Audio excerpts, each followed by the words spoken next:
I'm really pleased to be in this beautiful space. It feels like a keeva, like you would go descend in New Mexico underground into some sacred space.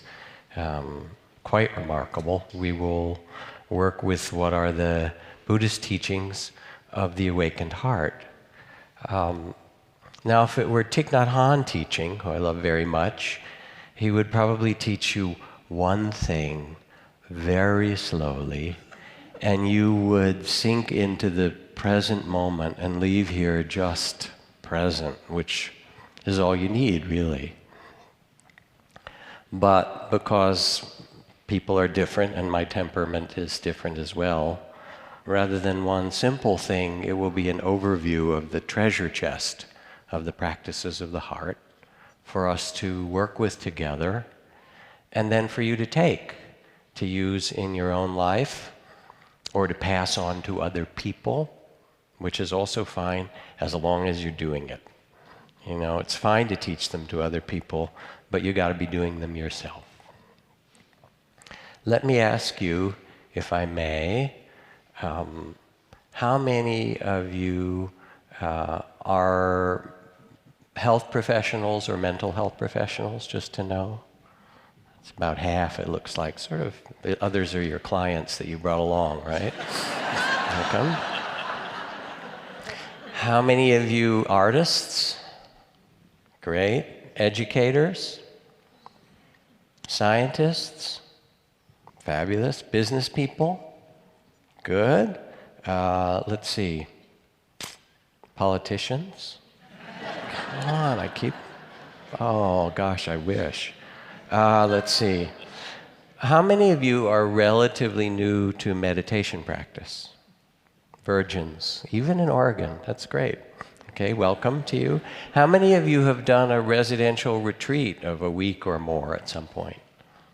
Probably half of you. How many are connected with Portland Insight Meditation Community? Great, thank you. And how many have a deep spiritual path that's not based on Buddhist practice, but Christian or Sufi or some other Hasidic?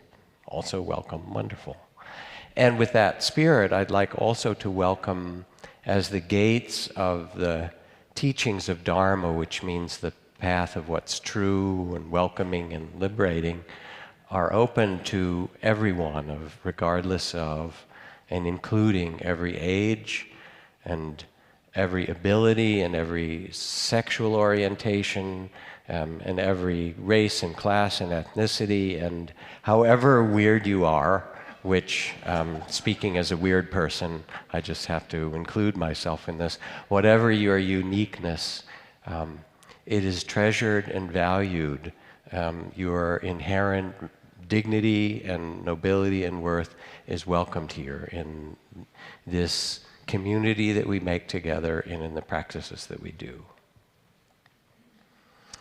So this morning I want to do some introduction, and then we'll work our way toward a couple of practices of loving kindness and the ways to work with them. In the afternoon we'll shift toward compassion. I really want to start with the mystery of our life and human incarnation.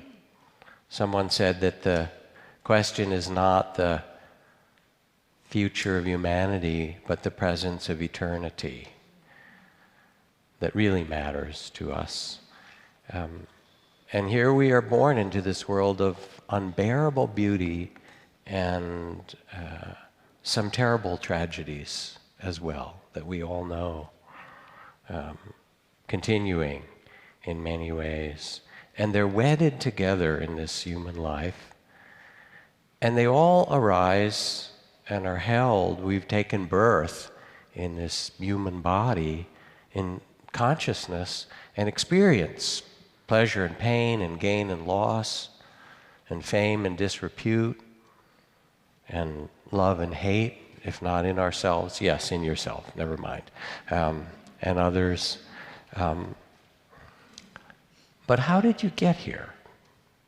How did you get born into this human life?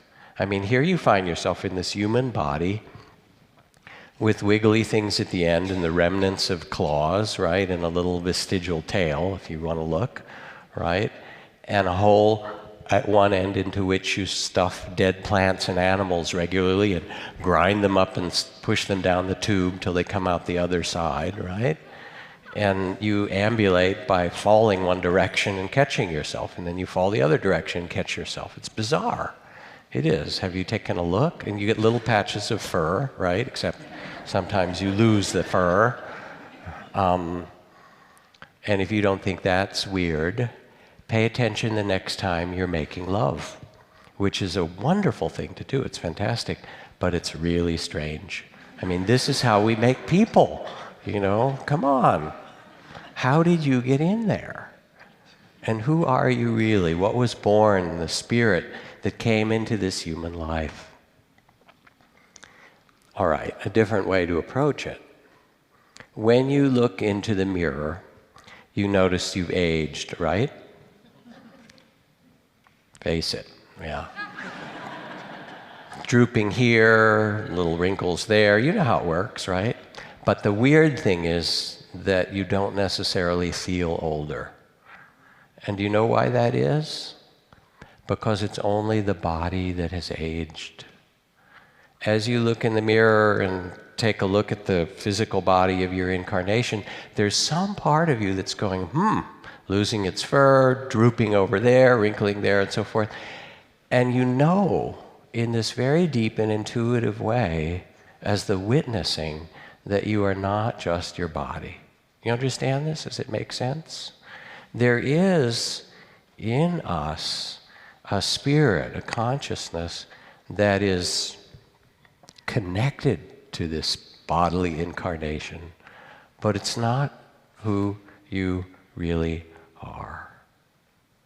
Of course, we get so busy in this culture, speedy and complicated and all the things that we're supposed to do, you know, and keep track of, that we kind of lose this sense of awe and mystery, how we got here, who we are, the beauty of spirit that gets to be here for only a short while. A poem from Ellen Bass, she writes, "If you knew, what if you knew you'd be the last to touch someone? If you were taking tickets, for example, at the theater, tearing them and giving back the ragged stubs, you might take care to touch that palm for the last time. Brush your fingers along the lifeline's crease. When a man pulls his wheeled suitcase too slowly through the airport, when the car in front of me doesn't signal, when the clerk at the pharmacy won't say thank you, I don't remember they're going to die. A friend told me she'd been with her aunt. They'd just had lunch, and the waiter, a young gay man with plum black eyes, joked as he served the coffee, kissed her aunt's powdered cheek when they left. Then they walked half a block, and her aunt dropped dead on the sidewalk. How close does the dragon's spume have to come? How wide does the crack in heaven have to split? What would people look like if we could see them as they are, soaked in honey, stung and swollen, reckless, pinned against time? And so we live with this mystery of time, of this body. It has a certain arc, the mystery of death, and this life, and what do we do with it? And so to meditate isn't so much a self-improvement project. Florida Scott Maxwell wrote, no matter how old a mother is, she looks at her middle-aged children for signs of improvement, right? You know, and you can undertake spiritual practice as if it's a self-improvement project. You know, you go to therapy, and you go to the gym, and you jog, and you watch your diet, and do all these things, and maybe if you meditate too, you'll get better. I hope so. But it's really not about that. It's an invitation to step back or open to some greater sense of mystery, to see what is. So let's just take a breath for a moment. Be present.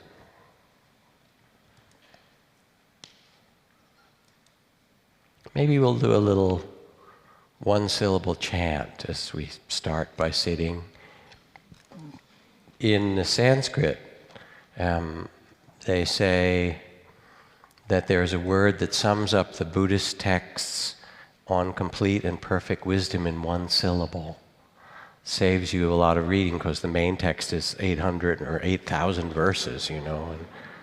And it's summed up in the seed syllable ah, because it's considered the first sound in life and the last sound.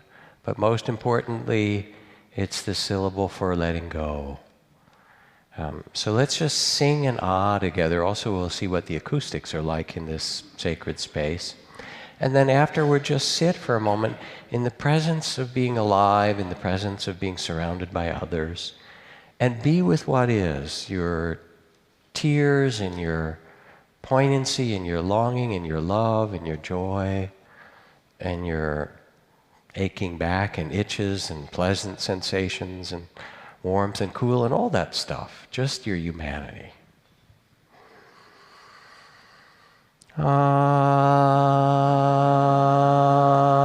keep it going on, and harmony ah, ah, ah, ah, ah, ah, ah.